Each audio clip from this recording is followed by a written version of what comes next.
What's up, everyone? So, I just wanted to do a quick video, and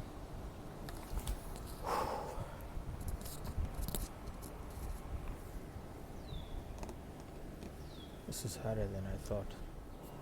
So, three things I learned from Ravi that I just want to share with you all as a personal expression of my appreciation for Ravi. First, Ravi taught me to understand in a deeper sense what pain and suffering in the world means. Pain and suffering isn't necessarily the evidence of the non-existence or the lack of love for God. Pain and suffering are actually they speak to a world, and they make sense in a world in which God has made, and a world in which God has granted freedom to the people He loves. And God, because of God's love for us, Ravi teaches us, or taught me that God's love isn't possible without granting the object of His love freedom. Freedom to do as they please, but freedom to love Him back. And this is the same for us as humans, that whenever you love someone, you want to grant them the freedom to love you back. And if you force them to love you, that's not real love. That's because that becomes tyranny. And so the arguments that people use against Christianity is there's pain and suffering in the world, so why is there a God? Why has God allowed pain and suffering? Why can't He intervene at every single time and stop pain and suffering?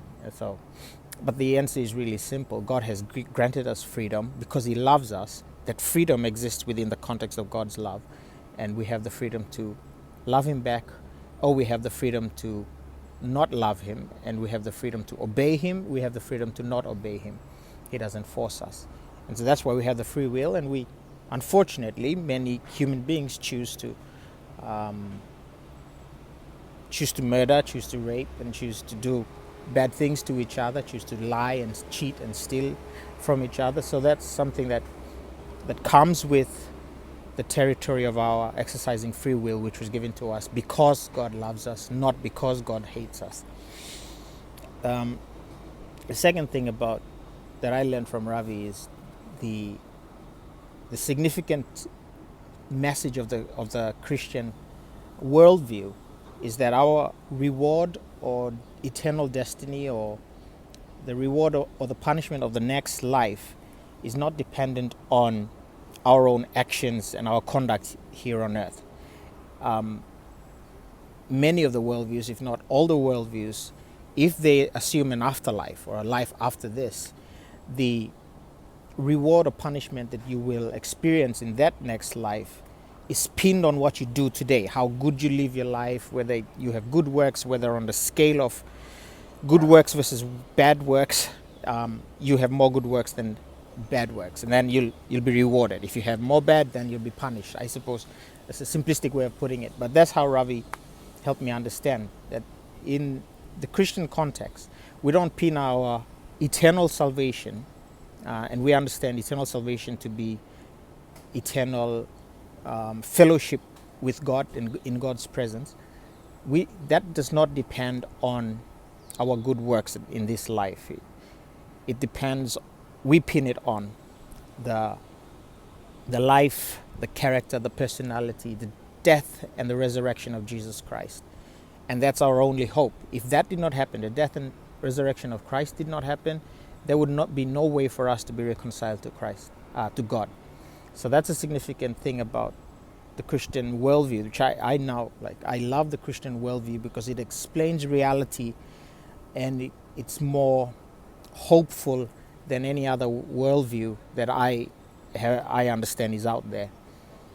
The last thing about Ravi, or from Ravi, that I learned is the significant way in which he delivered his message to people, to his audience. And he delivered the message of truth and a message of, it was difficult, like the message of truth was difficult, and he always delivered it with compassion and care and love for the audience he was speaking to. So I think that's an important point for all of us to note whenever we talk about the Christian worldview and the Christian values, and if we talk about God and the gospel, then it must be packaged with compassion and love, not in a self-righteous kind of way. And so that's not something that I do really well. I interact about these things on Facebook, and I don't do it too well, and it's something that I have to improve. But the way Ravi did it was so amazing, and he always delivered his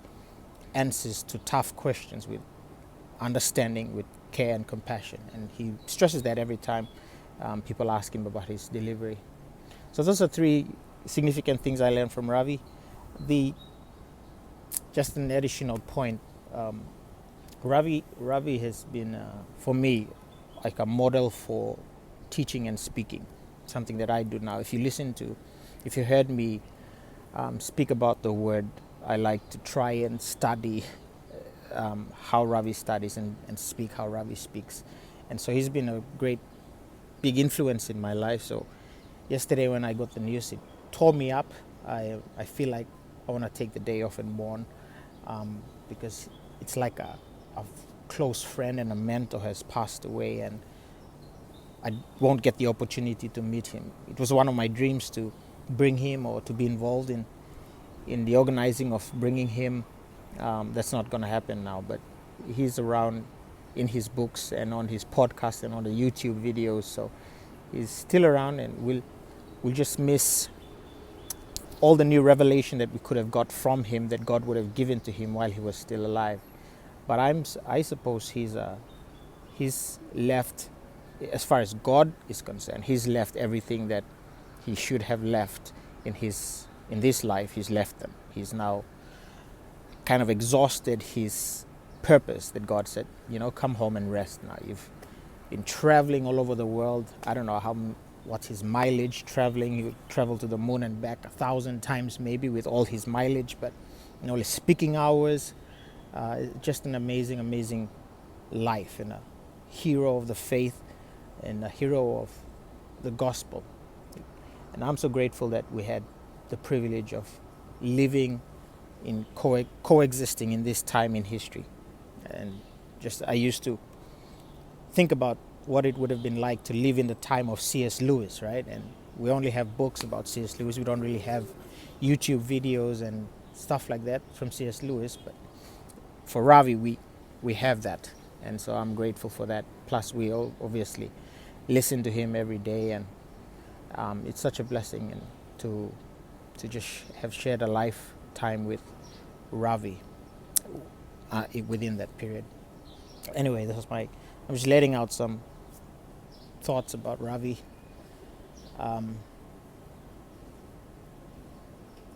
Have a nice day.